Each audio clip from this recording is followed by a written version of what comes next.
Babe of the day. Babe of the day. Salma Hayek, Part 2. In 2000, she had a small part in the very successful crime film Traffic.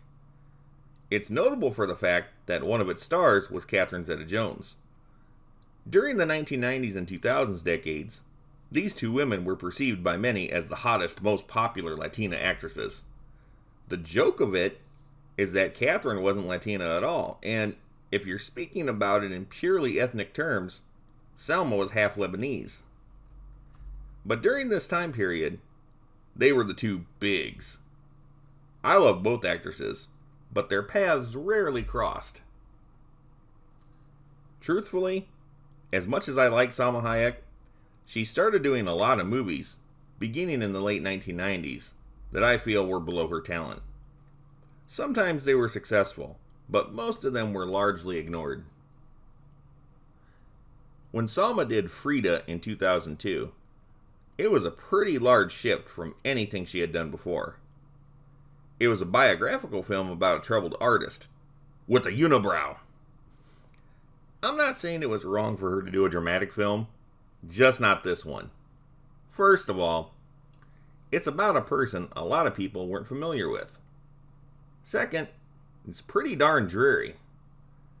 This was a lower budget movie, and it did actually turn a profit, but it wasn't a blockbuster by any means. Salma was nominated for an Academy Award for Best Actress in this movie. Critics claim to love it. Let me put it this way. When you think of Salma Hayek, no one thinks of this movie first. As much as Frida was touted to be an artistic triumph and all that junk, I noticed that after that movie, and for many years on, Salma stayed with doing more commercial movies. Wise choice. Her next movie was a small part in the Robert Rodriguez-directed Spy Kids 3D Game Over in 2003. Although not a big role, the movie was a big moneymaker with a lot more visibility. Later in the year came a major disappointment. It was the long-awaited sequel to Desperado, called Once Upon a Time in Mexico. Now, this was a commercial movie, and it did make some money, but it was just a bad movie. I think it was a slap in the face to everyone who loved Desperado. For one thing, this movie was filmed and presented like a bad dream.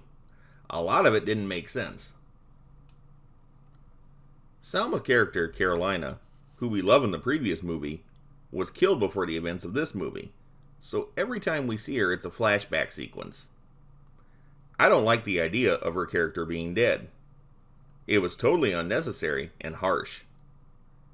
Antonio Banderas' character of El Mariachi felt like a supporting character in his own movie. For some reason, Johnny Depp is in this movie as a CIA agent. I like Johnny Depp as an actor, but why he is in this movie, or even the significance of his character to this movie, is lost on me. My main overall remark on this movie is that it has none of the wit, charm, or well-shot action sequences that made Desperado so popular.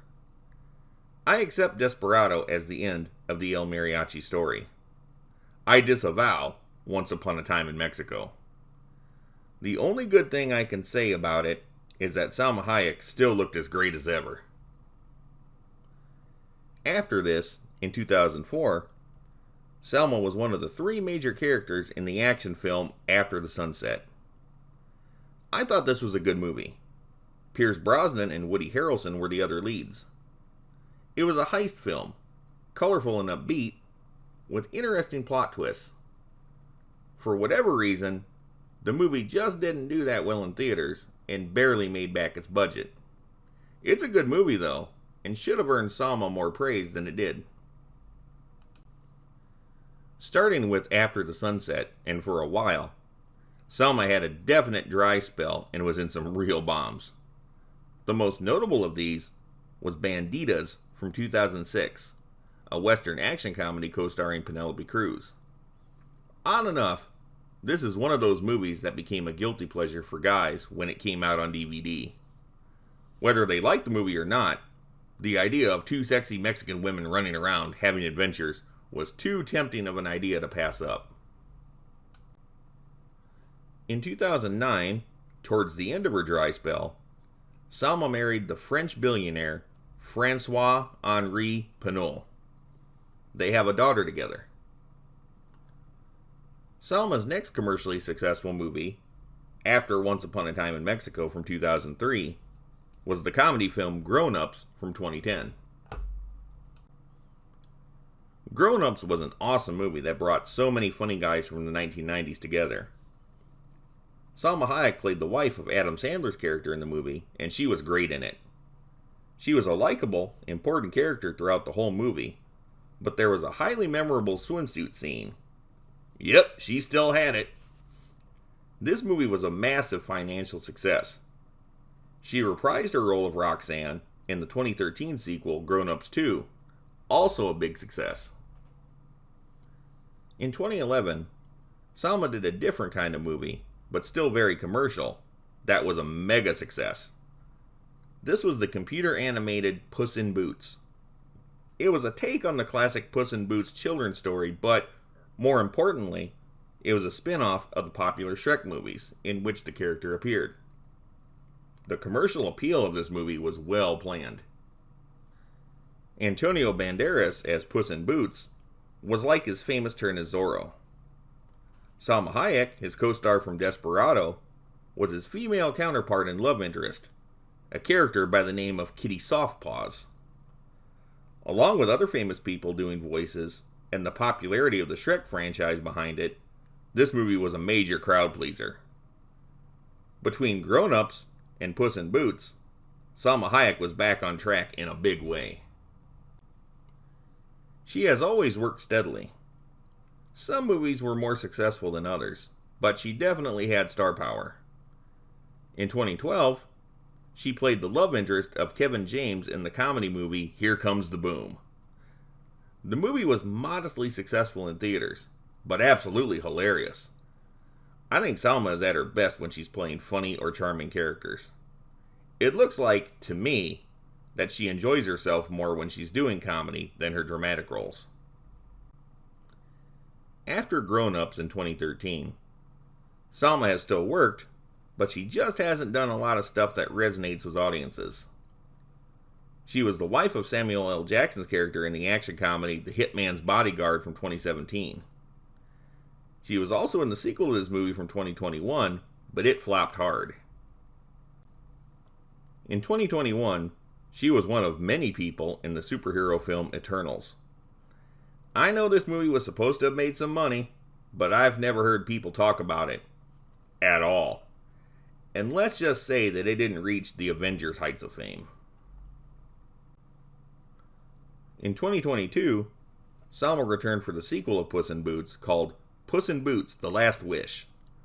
Like the original film, this too was a monster success at the box office.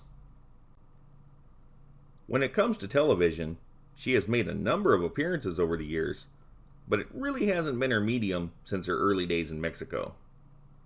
Her majorly popular TV roles were as recurring characters in Ugly Betty from 2006 to 2007, and on 30 Rock from 2009 to 2013. The fact that Salma has worked so steadily since she began acting proves that she must like what she's doing. For me, that always makes an actress more likable. She's not a flaky actress, and obviously has kept herself level-headed.